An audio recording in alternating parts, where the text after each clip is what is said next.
Oh, it's a little bit cold today. Cold enough that we didn't have to put the air conditioning on, which is good. What are we doing? Welcome to Whiskey Mystery. I'm Phil. I'm Deepa. We will be blind tasting number 115, picked by GUK. For the next 12 minutes, we will be nosing, tasting, and surely putting this one on the shelf. Having said that, we were slightly dismissive when we first tasted it. Oh, yummy chocolate. Again, don't want to waste too much, but I do want to go 50% water just to get started. Little sneak peek at the ABV. Big bubbles, no troubles. So when we first had our, initial sip at the end of the last episode, we were struck by it being different, weren't we? And we did initially think, oh, maybe it's something port winey. Well, because there were no spices, there were no grass, no savoury. But you also said, is this some kind of mix between something winey and something bourbon? And our minds immediately went to that Midwinter Night's Dram, is it? I think. And this is where I realised the bias.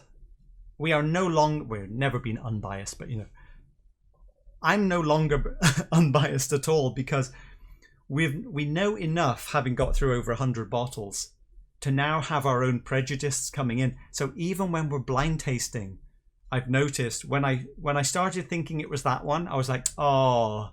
But then later on, I started to think, oh, maybe it's something else. And I got much more excited. So even without knowing what it is, I'm being pulled by the possibilities of what it might be. Very sorry. But I forgot that I have a tasty wine. Let's try the colour on the other camera, the main camera. Oh, yeah. This is just zoomed in on the main camera. And it is a little more accurate, I think. What do you think? Are you guys seeing any pink in there? But I was getting that sweetness. But the more you become more careful, rosé wine. I need another glass. Comes with the surface. Now it's relatively straightforward. It's not super power, super peat or something like that. But that's because there are no spices in it. No. The flavours. At first we weren't 100% sure if it was peated until this glass empties out a little bit, and then the peat really starts to... It takes about 10 minutes for this to evaporate off, but there is a kind of rosé wine something over the top, isn't there? Stewed baked pears. Stewed baked pears? Yeah, it's not totally fresh. It's slightly darker than lighter. It's not a bright fresh fruit, is it? It's darker, but it's also not heavy sherry, I don't think. And now And you were getting yeast. Yeah, well, it's just starting to let me evaporate a bit more off this glass. It's just starting to come up now. It's a sort of yeasty chocolate powder peat, if that makes sense. Yeah, because as this evaporates off, it starts to go a bit cheesy, funky. But I'm getting rosé wine. Yeah. Chocolate peat with a rosé wine mist on top. I bet. If this isn't a wine finish, it's going to be very embarrassing. Right, let's go. Let's go with the half water version. Oh, that is my first thought. There was the nose was more like candied fruit on top then, with all of that water. Bubblegum. Yeah, have a sip. Yeah, sort of bubblegum, sort of strawberry hard candy almost on top. But there's still a little cheesy funkiness underneath. But put the butter down for the very fine pepper. Yeah. Very soft. Okay, let's go full strength.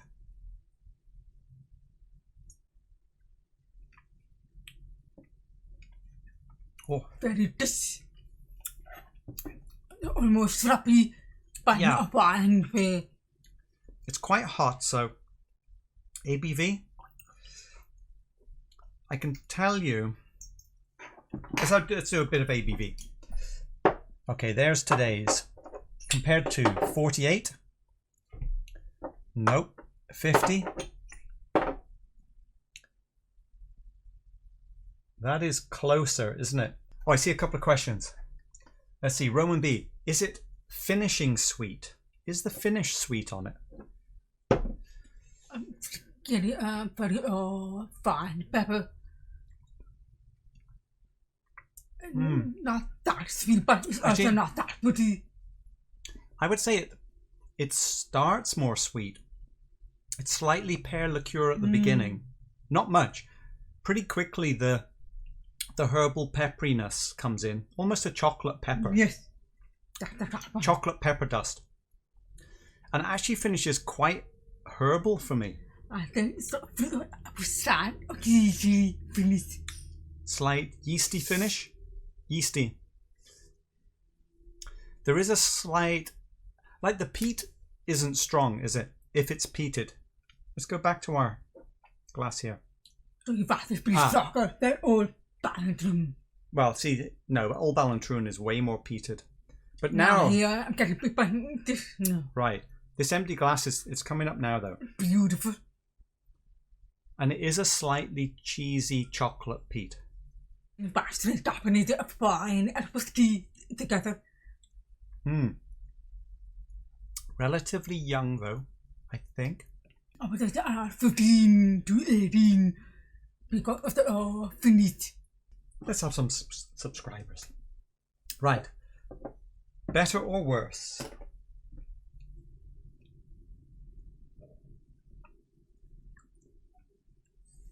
Well, that's pretty good.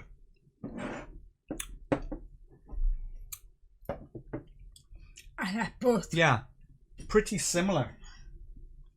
Pretty similar. That is the Glen Scotia Victoriana. It's very different but fine. It is more limited again. I see.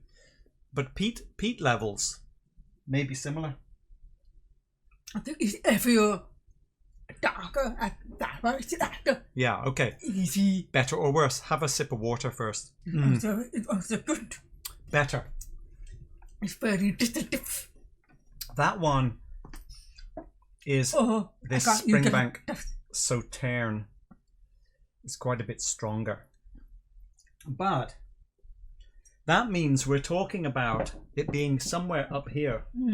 But I propose we get back with the make it more blurry, mellow, soft. The preview to the very distinctive flavors, the backed up flavors.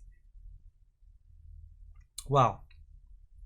Oh, now I'm tasting the sort of the eucalyptus in here. Oh. That's right. Picture time.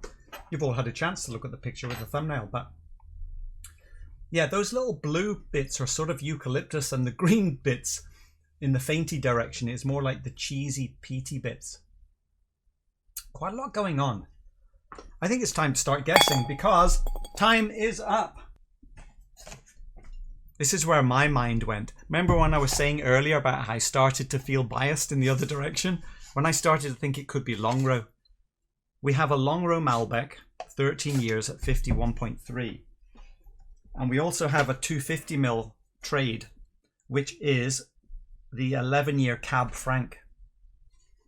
And this one is a bit higher ABV, 55.9. I think it's this one. I got there first. Deepa is going for Balekin. Balekin, but you really want this one. Okay then. Are you thinking that's stronger in peat?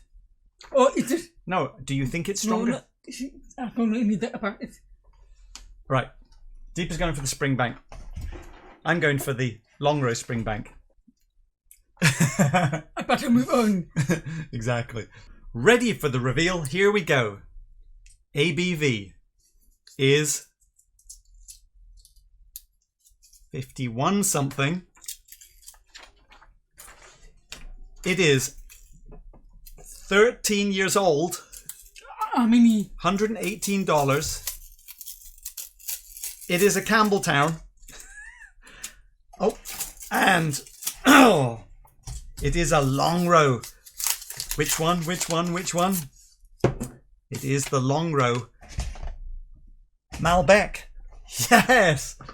Fireworks! Okay, I think we can both have fireworks on that. But yesterday when we were tasting, I said, I'm looking at that Longrow Malbec. This is our first Longrow. Oh, wow. Because did we have a Longrow at this distillery tasting?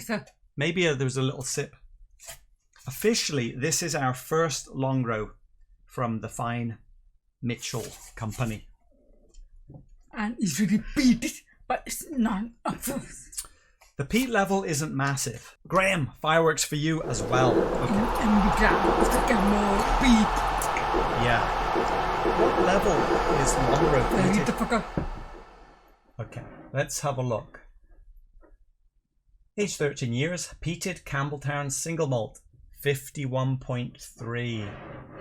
Is there anything interesting on the back? Not that I can read quickly. Anyway, Longrow Red, 13-year Malbec. We bought this at Total Wine, San Ramon. We paid $118 and we bought this. Oh, that must be 2019. About 18 months ago. Why? Oh, it's separated from Springbank. Well, Springbank is one of the few distilleries, isn't it, which actually name their peated whiskies or triple distilled whiskies. Hey, new subscriber, Reb, Mordecai, look. Reb, you might have missed it last week. Old Ballantrae. I know you are a big fan of Old Ballantrae, and we love the 15 as well. How you doing, Reb? So Springbank, Longrow, Hazelburn. So it's for peat. They all go through the same distillery, Springbank. It's just that they peat it more or less. Hazelburn, in theory, has no peat, but it still has funkiness, right? Longrow is the most peated. But this isn't very, very peated. Maybe 20 parts per million, something like that. Cheesy peat now, though. That cheesy, funky peat. I feel a little sad that there isn't more left, but we can pour this back in, and we can pour this back in. And it's only this low because, again, of sharing with other people. Where did we get this from? Right, we got this bottle, number 116. Next episode's bottle is going to be... Oh! Big bubbles. What's the chance that that's another Longrow? Is that pink? Almost. Hey, Kevin, a new subscriber.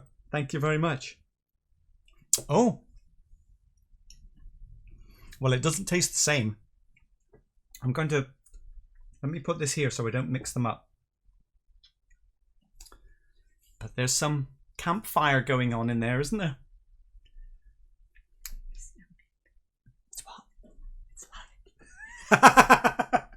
You're liking it? Oh, you prefer this one? Shh. Maybe you'll go down there. Right. See you all on Sunday. Enjoy your day or evening. You have another go in the